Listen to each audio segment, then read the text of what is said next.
না, চিনচিন করে জলে জলে। এবার অ্যান্টিবায়োটিক দিবেন। অ্যান্টিবায়োটিক কি জানেন? অ্যান্টিবায়োটিক হলো নিজের প্রতি নিজের সংগ্রাম। এবার এটাকে বলে আত্মসংগ্রাম। নিজের বিরুদ্ধে নিজে যুদ্ধ করতে হবে। এখন এবার আপনাকে অ্যান্টিবায়োটিকে যেতে হবে, অপারেশনও বলতে পারেন। সেটা হলো এবার নিজের নফসকে বলবেন, নফস, আমার আল্লাহ তাকে দিয়েছে, তোমার কাছে কষ্ট লাগে, তুমি হিংসুক, ছোট লোক, অতএব এটার শাস্তি হলো তুমি আল্লাহর কাছে মনে না চাইলে হুদামিসা দোয়া করো, এমনি দোয়া করো। আত্মলি বলো, আল্লাহ ওনাকে যা দিয়েছেন আল্লাহ ওনাকে আরো দেন, আরো দেন। আল্লাহ, আল্লাহ আপনার শুকর, আপনি তাকে দিয়েছেন, তার ছেলেকে এ প্লাস দিয়েছেন, আল্লাহ আরো দেন। আল্লাহ ওনার ব্যবসায় অল্প দিনে এত লাভ করছে, আল্লাহ ডবল করে দেন। মনে চাবে না, কিন্তু মনের বিরুদ্ধে মুখে আল্লাহর কাছে কি করবেন? এটা বললে আপনার ভেতরকার যে প্রবৃত্তি, আত্মা, নফস, এই নফস রুসওয়া হবে, বেইজ্জত হবে, লাঞ্ছিত হবে, এবং ইনশাআল্লাহ হিংসা থেকে সে আস্তে আস্তে সরে আসবে। শয়তান তখন বলবে, ছেড়ে দেমা কেন্দেবাসি। কারণ এই লোক উল্টা বরং যার প্রতি হিংসা হয় তার জন্য দোয়া করা ধরছে। তার জন্য যদি দোয়া করা ধরে, শয়তান চিন্তা করবে যে এই লোক তো উল্টা বরং আরো তার অন্তরটাকে প্রশস্ত করতেছে। ইমানদারের মন কখনো সংকীর্ণ হতে পারে না। কিন্তু আজ আমাদের মনগুলা সব ছোট, ঠিক না? ঠিক। মুমিন বড় মনের হতে হবে। কিসের হতে হবে? বড় মনের হতে হবে। আল্লাহ তাআলা আমাদেরকে তৌফিক দান করুন। ভাইরা আমার, হিংসা নামক এই রোগ, এটা থেকে মুক্তির জন্য আমাদের প্রাণপণ লড়াই চালাতে হবে নিজের বিরুদ্ধে। কারণ গুপ্ত ঘাতক হিংসা। এটা কি? গুপ্ত ঘাতক। ধূমপান, এটাকে বলা হয় গুপ্ত ঘাতক। মাদক গুপ্ত ঘাতক। তামাক গুপ্ত ঘাতক। ভেতরে ভেতরে মানুষকে শেষ করে দেয়। ক্যান্সার গুপ্ত ঘাতক। ঠিক তেমনি ভাবে একজন ইমানদারের জন্য, তার আমলের জন্য, তার ইমানের জন্য গুপ্ত ঘাতক হলো হাসাদ বা হিংসা। আল্লাহ তাআলা আমাদের সবাইকে, আমাদের অন্তরগুলোকে পরিষ্কার করার তৌফিক নসিব করুন। ভাইরা আমার, কারোর প্রতি যখন হিংসা হবে, আপনি যখন নিজের বিরুদ্ধে সংগ্রাম করে হিংসাটা দূর করতে পারবেন, একটু চেষ্টা করলে দেখবেন যে দূর হয়ে গেছে ইনশাআল্লাহ। দূর হয়ে গেলে দেখবেন আপনার মনের ভিতরে শান্তি আসবে। ওনার উন্নতি দেখলে আর কষ্ট হবে না, তখন কি হবে? শান্তি আসবে। মনে হবে যে আল্লাহ ওনাকে দিয়েছেন, দেখ, আল্লাহ তো অভাব নেই, আমাকেও দেখ। এটা যখন করবেন তখন আল্লাহ তাআলা আপনাকেও ইনশাআল্লাহ দিবেন। আর যদি হিংসা করেন তাহলে ওনাকে আল্লাহ দিছে, আল্লাহ হিংসুককে কোনোদিন দেয় না। আপনাদের সমাজে আপনারা একটু ডানে বামে খেয়াল করে দেখেন, যারা হিংসা করে আল্লাহ রাব্বুল আলামিন হিংসুকদেরকে কখনো দেন না। ওইগুলা জ্বলে পুড়ে খাসিরাত দুনিয়া ওয়াল আখিরা, আমসালা দুইটাই চলে যায়। দুনিয়া আখিরাত দুইটাই বরবাদ হয়ে যায়। হিংসা করে কোনো লাভও হয় না, আর ভেতর ভেতরে জ্বলে জ্বলে আরো শেষ হয়। ঠিক না ঠিক? হিংসা করলে কি মনে শান্তি লাগে? কথা বলেন। কারোর প্রতি হিংসা হলে কি নিজের মনে শান্তি লাগে? মনে অস্থিরতা লাগে না? অতএব কারোর প্রতি হিংসা করবেন না আপনার নিজের স্বার্থে। কার স্বার্থে? কারণ হিংসা ছাড়লে আপনার আরাম হবে, আর হিংসা করলে আপনার ব্যারাম হবে, কষ্ট হবে, দুঃখ বাড়বে, জ্বালা শুরু হবে, হার্ট অ্যাটাকও করতে পারেন। ঠিক না ঠিক? আল্লাহ তাআলা আমাদের সবাইকে অন্তরের এই গুনাহ এবং অপরাধ থেকে বেঁচে থাকার তৌফিক দান করুন। নাম্বার 2, অনিয়ন্ত্রিত ক্রোধ, সীমাহীন রাগ আমাদের মধ্যে আছে না নাই? বদমেজাজি, এগুলোকে আমরা গুনাহ মনে করি না, কিন্তু বরং অনেক সময় এগুলোকে আমরা খুব গর্ব করে বলি। আরে উল্টাপাল্টা দেখলে আমার চান্দি গরম হয়ে যায়, বলে না? ফুটানি মেরা রোগী রোগ ধরতেই পারে নাই, উল্টা বরং রোগ নিয়ে গর্ব করতেছে। এর নাম হলো মূর্খ। বদমেজাজ, হটমেজাজ, কথায় কথায় রাগ নিয়ন্ত্রণের বাইরে চলে যায়। আবার গর্ব করে ফুটানি মেরে বলে কি, আমি উল্টাপাল্টা কিছু দেখলে আমার মাথা ঠিক থাকে না, আমি একদম সহ্য করতে পারি না। এই টাইপের কথা যারা বেশি বলে, এদের দেখে নিজের অপকর্মগুলো খুব ঠান্ডা মাথায় সে সহ্য করে দেয়। আরেকজনেরটা দেখলে তার চান্দি কি হয়ে যায়? গরম হয়ে যায়। রোগী, এর নাম হলো কি? রোগী। নামাজ পড়ে, রোজা রাখে, দাড়ি টুপি আছে, জুব্বা পাগড়ি আছে, পাঞ্জাবি আছে, সবকিছু আছে, কিন্তু তার চরিত্র হলো সে বদমেজাজ, এই কখনো ভালো মুসলমান হতে। এটাও একটা রোগ, এটাও একটা রোগ। এই রোগটা ভেতরে থাকে, কিন্তু এটা সিমটম বাহিরে বাইর হয়ে যায়। রাগ হইলে প্রকাশ হয় না, প্রকাশ হয় বাহিরে, কিন্তু রোগের ঠিকানা কোথায়? ভেতরে, অন্তরে, বাতিনি গুনাহ। আল্লাহ রাব্বুল আলামিন কোরআনে কারীমে বলেছেন, ওয়াল কাযিমিনাল গায়যা ওয়াল আফিনা আনিন নাস ওয়াল্লাহু ইউহিব্বুল মুহসিনিন। যারা নিজেদের ক্রোধ, রাগ, গোসাকে যারা হজম করতে পারে, কন্ট্রোল করতে পারে, নিয়ন্ত্রণ করতে পারে, এবং মানুষ ভুল ত্রুটি করলে যেখানে সেখানে চেতে যায় না, রাগ হয়ে যায় না, ক্ষমা করতে জানে মানুষকে। আল্লাহু ইউহিব্বুল মুহসিনিন। আর যারা মানুষের প্রতি অনুগ্রহ করে, আল্লাহ তাআলা তাদেরকে, এই লোকগুলোকে আল্লাহ তাআলা ভালোবাসেন। তাহলে আল্লাহর প্রিয় পাত্র হতে হলে বদমেজাজ ছাড়তে হবে, বদমেজাজ ছাড়তে হবে। আমরা সাধারণত মনে করি যারা খুব রাগী হয় এরা বোধহয় খুব বাহাদুর কিসিমের, তাই না? খুব মারাত্মক রাগ উঠলে একেবারে লাল হয়ে যায়, সব এলোমেলো করে ফেলা। আমরা মনে করি যে লোকটা বোধহয় বাহাদুর কিসিমের। আপনারা আমাদের প্রিয় নবী সাল্লাল্লাহু আলাইহি সাল্লামের মূল্যায়ন শুনলে হেসে দিবেন, হুবহু উল্টা। সাহাবীরা একবার কোথাও দেখলেন যে দুজন কুস্তি লাগছে, একজন খুব বলওয়ান কিসিমের, সে বারবার তার প্রতিপক্ষকে একেবারে চিৎপটাং করে কাজ করে ফেলে দিচ্ছে, তার সাথে কেউ পারে উঠতেছে না কোনোভাবে। তখন সাহাবীরা বলেছে, মাশাআল্লাহ, শাদীদ, খুব শক্তিশালী লোকটা। নবী করিম সাল্লাল্লাহু আলাইহি সাল্লাম তখন সাহাবীদেরকে বলেছেন যে, আরে না, তোমরা এই লোকটাকে খুব শক্তিশালী মনে করছো, আসো আমি দেখাই এর চেয়ে শক্তিশালী লোককে। তখন নবী সাল্লাল্লাহু আলাইহি সাল্লাম বলেছেন, আলা আদুল্লুকুম মান হুয়া আশাদ্দু মিনহু, এই লোকের চাইতে আরো শক্তিশালী মানুষের কথা বলবো না তোমাদেরকে আমি? দেখবা? সাহাবে ওই আসলে অবশ্যই দেখান কে সেই লোক যে এর চাইতে বড় ফলোয়ার আছে আমাদের এই মদিনা শহরে, কে সে? তখন নবী করিম সাল্লাল্লাহু আলাইহি সাল্লাম বলেছেন, রজুলুন যালামাহু রাজুলুন, এক ব্যক্তি, তার প্রতি কেউ জুলুম করেছে। রিকশাওয়ালা আপনার গায়ের উপরে রিকশাটা লাগাই দিছে অসতর্ক হয়ে। একজন সাধারণ মানুষ আপনার পাও দিয়া পায়ের উপরে পাড়া দিছে, আপনাকে কষ্ট দিছে, জুলুম করছে। আপনি চাইলে কষায়ানে একটা দিয়ে দাঁতগুলা সব ফালে দিতে পারেন, এই ক্ষমতা আপনার আছে। কিন্তু ফাকাজা মাগায়েজাহ, চান্দি গরম হয়ে গেছে, এরপরেও সে ওই মালিক দেখছেন, সব মালিক সব দেখছেন, সেই কথা মাথায় রেখে ঢোক গিলার মতো করে রাগটাকে গিলে ফেলে দিয়েছে, দিয়ে মুস্কি হেসে দিয়েছে, ওই লোকটাকে মাফ করে দিয়েছে। এই ব্যক্তি সম্পর্কে নবীজি বলেছেন, ফাগালাবাহু ওয়াগালাবা শায়তানা, সে নিজের রাগের উপরে জয়ী হয়ে গেছে। শয়তান চাচ্ছে তাকে এখানে হারায় দিতে, জাহান্নামের দিকে নিতে, সে শয়তানকে হারায় দিছে, হেসে দিছে, রাগকে কন্ট্রোল করতে পারছে। এই লোক হলো আসল বীর, আসল বাহাদুর। ভাইরা আমার, আমাদের দেশে এই টাইপের মানুষ হলে আমরা তারে কি সার্টিফিকেট দিতাম? নবীজি বলছেন সবচেয়ে বড় বীর সে, আমরা হলে বলতাম সবচাইতে বড় বেদা, দেত্রা, ঠিক না? এটাতে একটা আস্তারা বেদলা মানুষ, বোকা শোকা মানুষ, বেকুব নাকি রে?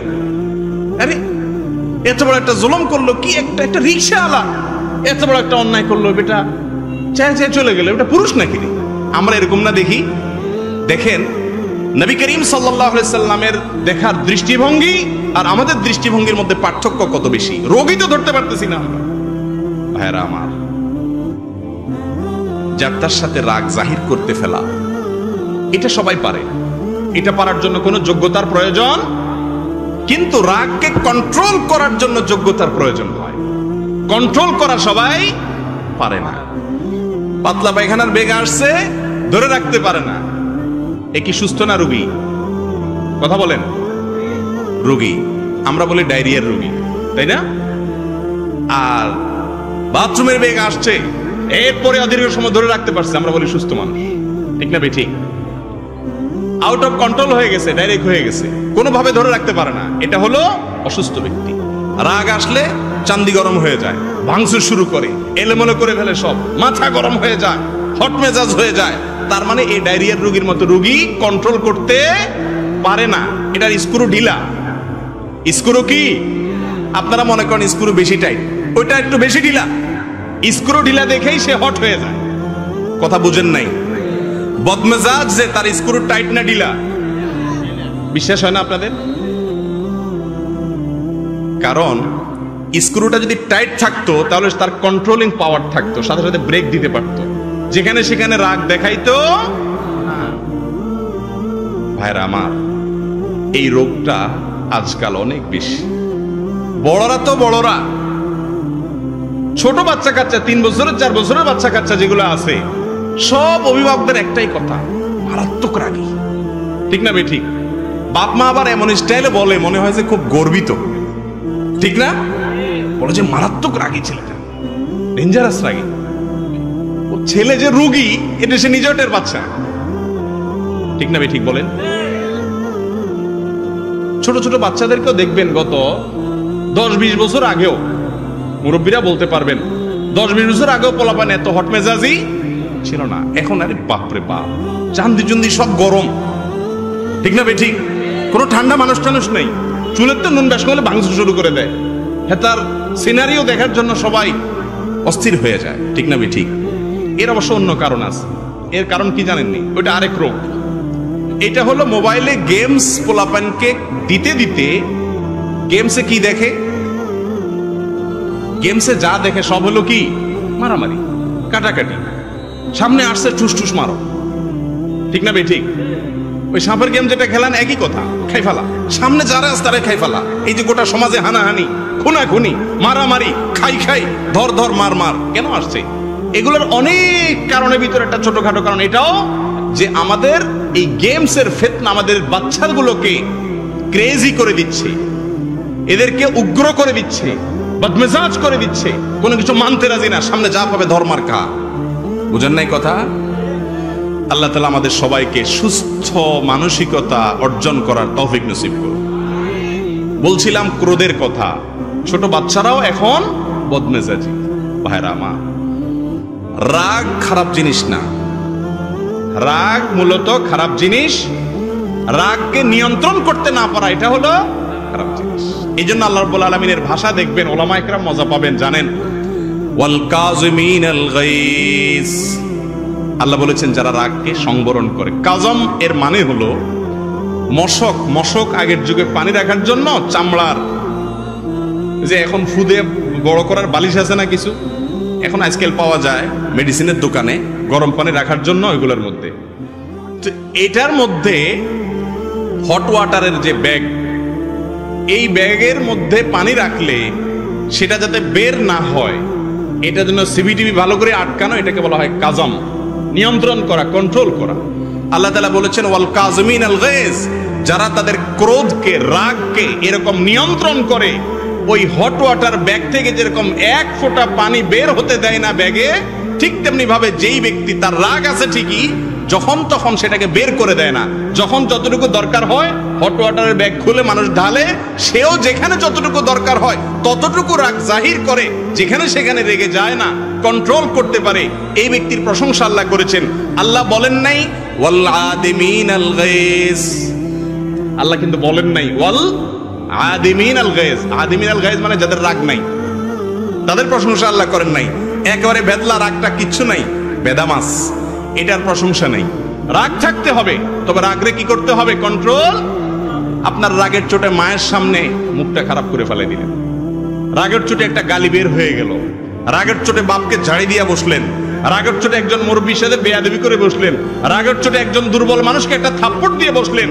দুনিয়াতে মাস্তানি করবেন, কিয়ামতের ময়দানে এসব ওয়াজ টোয়াজ শোনায় কাজে আসবে না, কোরআন তেলাওয়াত জিকির আজকার কাজে আসবে না। ওই থাপ্পড়ের কারণে নেক আমল দিয়ে সে লোকরে নিজে ভিক্ষুকের মতো, ফকিরের মতো জাহান্নামে নিক্ষিপ্ত হইতে হবে। এত সহজ না জান্নাত। নিজের বিরুদ্ধে সংগ্রাম করা শিখতে হবে। আল্লাহ তাআলা আমাদের সবাইকে মানুষের মতো মানুষ হওয়ার তৌফিক দান করুন। একজন মানুষ প্রকৃত অর্থে ভালো মুসলমান হইতে হলে আগে ভালো মানুষ হইতে হবে। ভালো মানুষ হওয়া ছাড়া ভালো মুসলমান হওয়ার কোনো পথ খোলা নেই।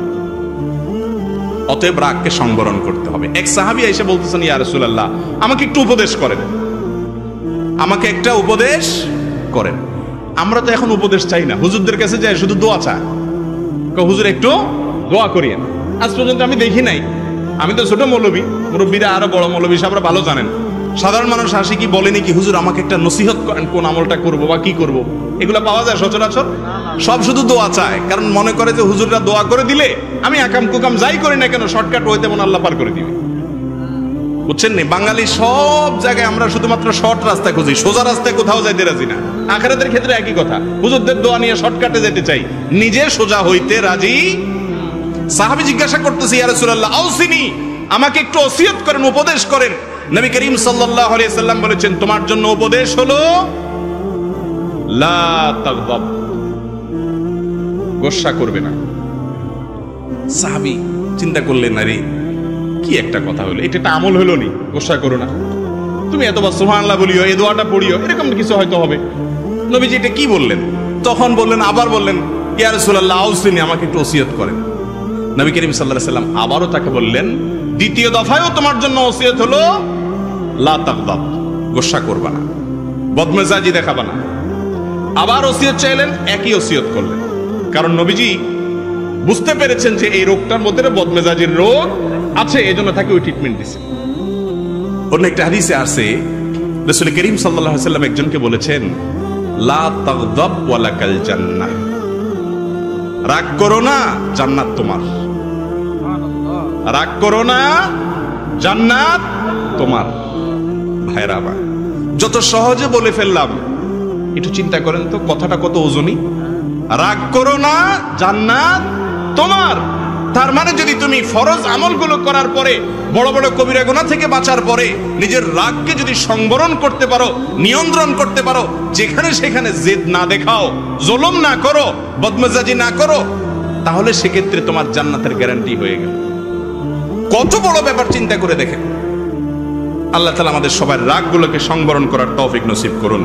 ভাইরা আমার, রাগ তিন প্রকার।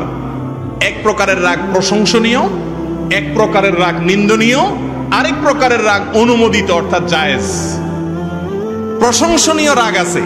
কোন রাগ? আল্লাহর হুকুম লঙ্ঘন হতে দেখলে রাগ করা, তাও নিয়ন্ত্রিত হইতে হবে, অনিয়ন্ত্রিত না। ছেলে নামাজ পড়ে না, মা বাপ তুলে গালি দিলেন, এ রাগ কি প্রশংসনীয় হবে? ছেলে নামাজ পড়ে না, চোখ মুখ লাল হয়ে যাবে, রাগান্বিত হয়ে যাবেন, এটা প্রশংসনীয়। কিন্তু রাগান্বিত হয়ে যদি মুখ দিয়ে গালি বাইর হয়ে যায়, তাহলে শেষ, অনিয়ন্ত্রিত হয়ে গেল, ডায়রিয়ার রোগী। কথা বুঝতে পারছেন? অতএব রাগকে নিয়ন্ত্রণ করার মধ্যে প্রশংসা, রাগ করলে প্রশংসনীয় তখন রাগ হবে যেই রাগ হবে আল্লাহর কোন নির্দেশ লঙ্ঘন বলে। প্রিয় নবী করিম সাল্লাল্লাহু আলাইহি সাল্লাম কখনো সাধারণত রাগ করতেন না। একবার সাহাবা একরাম যে কোনো একটা মামলায় নবী করিম সাল্লাল্লাহু আলাইহি সাল্লাম রায় ঘোষণা করবেন বা করছেন, দণ্ড ঘোষণা করেছেন। যার জন্য দণ্ড ঘোষণা করছেন, অন্যরা বুদ্ধি করে সম্ভবত ওসামা ইবনে যায়েদ রাদিয়াল্লাহু আনহুকে পাঠাইছেন যে তুমি একটু সুপারিশ করো রাসূলের কাছে যায়। রাসূল আকরাম সাল্লাল্লাহু আলাইহি সাল্লাম এই কথা শুনে অগ্নিশর্মা হয়ে গেলেন, তার মুখ লাল হয়ে গেল রাগে। আল্লাহর নির্দেশ আমি বাস্তবায়ন করছি, আল্লাহর শাস্তি দণ্ডের ঘোষণা দিয়েছি, আমাকে এই জায়গায় এসে সুপারিশ করতেছো তোমরা? আল্লাহর দণ্ড থেকে সরে যাবো আমি? তার মানে আল্লাহর আদেশের বিরুদ্ধে কেউ যাবে, এই কথা শুনলে চোখের সামনে দেখলে রাগ হয়ে যেতেন কিনে, কিন্তু রাগে লাল হয়ে যেতেন, কাউকে খারাপ কথা বলতেন। এখন তো রাগ হইলে এক নম্বরের কাজ হলো গালি, আর যদি গায়ে একটু জোর থাকে তাহলে ঠিক না ঠিক? ভাইরা আমার, এই দাপট সারা জীবন থাকবে না। যুবক ভাইরা আমার, এই শক্তি সারা জীবন থাকবে না। যৌবন কালটা ভাইরে